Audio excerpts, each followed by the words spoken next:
Welcome to this video where I'm going to be talking about how to get your art in front of the right people, the right eyes, and the right opportunities. If you're an artist, you probably are constantly thinking about how to get your artwork out there, how to get more sales, more collectors, more exhibitions, and grow your career. Well, good news, you are in the right place. I am someone, as you may know, if not, I'm an artist who's been exhibiting and selling artwork for over a decade internationally, and I have built my career from the ground up. So if you are looking for art career advice, you definitely have come to the right place. So welcome. I'm having some coffee as I'm going to chat with you.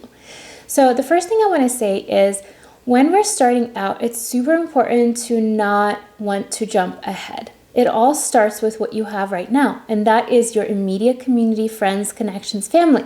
That is exactly how I started. In fact, I shared this in a previous video, and you can link back to it and watch it after you're done with this one. How to attract collectors for your art. I started by selling my work to my teachers, my professors, and truly, it's so important not to judge who the quote-unquote right people are.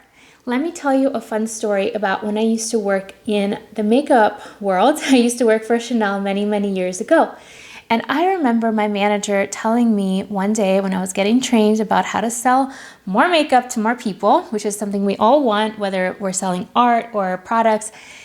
And this is a really important and valuable piece of advice. Do not judge someone by their clothes, what they look like, or really anything, because you don't know who your next customer is going to be and where they're going to come from.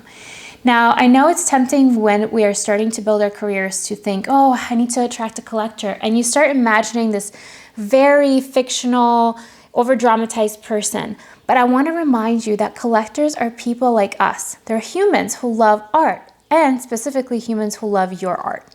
So, aside from the obvious ways that you can begin attracting art collectors into your life, by applying to exhibitions, pitching your work to blogs and art publications, and even media outside of the art world, there are some really important things that I want you to remember before I share the following tips with you. Start sharing your work right now, whether it's to your private Instagram or private Facebook group, even if it's your personal account. Get excited about what you've made, and you will be surprised how contagious your enthusiasm is, and other people might share your work with their friends, their families, their connections. I shared this in the previous video, and I stand by this.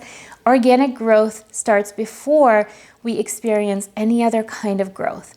So maximize what you have right now and start being completely unapologetic about showing up, sharing your work and process. I still do this to this day, and if you're friends with me on Facebook, you'll see me sharing new work, new exhibitions and things, even my programs on my personal account. Okay, the next tip is to start local. So if you haven't had many exhibitions before, see what local opportunities are available so you can start getting your work out in front of new eyes. Why do I say start local? Well, at the beginning, you might not be confident enough to pitch your work to global exhibitions, and that's totally normal and okay. The point here is to build up your resume and also expand your community. Now, this is a really important thing. So if you are not someone who's getting opportunities right now on the regular, I want you to stop judging and don't get discouraged. Even if your first few shows are in coffee shops, restaurants, libraries, and nonprofit spaces, this is way better than taking no action and waiting for someone to knock on your door. So start finding opportunities right now, and I promise you, you're going to attract way more opportunities by showing up. Inside one of my programs, Your Own Art Show, which I'll link in the comments below, Gita and I talk about how important it is to put yourself out there, because guess what? If you don't share your work, whether it's online or in exhibitions, how do you expect other people to find it?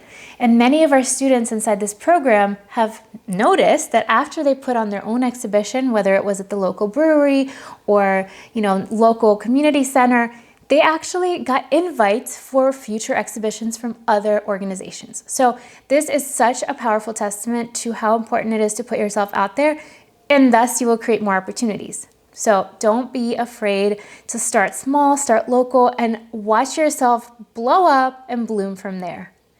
The other thing is, this is totally up to you, but when I first started, I used to apply to juried publications and juried exhibitions. Everyone has their own thoughts about juried opportunities, and if you don't want to pay curatorial fees or jury fees, that's totally fine. There's ways around that. But I found it helpful because one, I was supporting the organizations that were hosting these juried opportunities, and two, once I got into a few of them, it helped me get more confidence and it helped me pitch my work to galleries and even attract certain galleries. The other tip I want to share with you is to share your work and submit to local blogs, art blogs, or blogs that have a similar theme as your work. So for example, if you paint about nature, see if you can collaborate or pitch a story or your work to a blog that celebrates nature. If you are someone who is a human rights activist, see if there are some human rights activist organizations that are willing to share your work. This will once again build your resume, get your work in front of new people, and help you get that confidence so you can continue pitching and submitting yourself to bigger and bigger opportunities. Now, of course, you can use your imagination and create other ways, but my point for this video is just to remind you that you don't know who the right people are, and you don't know who might actually be in love with your work. So long story short, we have to just put ourselves out there as much as we possibly can and not be ashamed about it, because I would be so bummed if I never discovered the work of some of my favorite artists. And this happened through Instagram, this happened through Facebook or Pinterest or even Twitter, or by flipping through the pages of an art magazine, for example. And I still do this to this day. I still love to discover fellow artists' work by looking at my favorite art publications, blogs, magazine, newspapers, and so on and so forth. So I hope this video was helpful, and I hope it gives you that nudge to unapologetically show up, quote unquote, be annoying, because you're truly not annoying anyone, and continue sharing your work expecting the right people to see it. And when people are interested, I know there's a lot of artist scams out there, so maybe in the future video I can talk about preventing getting scammed. But when you start putting yourself out there, engage with the people. If people DM you, answer their questions, guide them to your email or to your online shop, or whatever it is that you want, the steps you want them to take. And don't be afraid to follow up if someone's interested. I hope that this was helpful, and I look forward to sharing more tips with you. Feel free to check out the comment or the notes below to see my program, Your Own Art Show, as well as my free love notes that I love to send every week or so through the Art Queens. Thanks for being here, and I'll see you in the next video.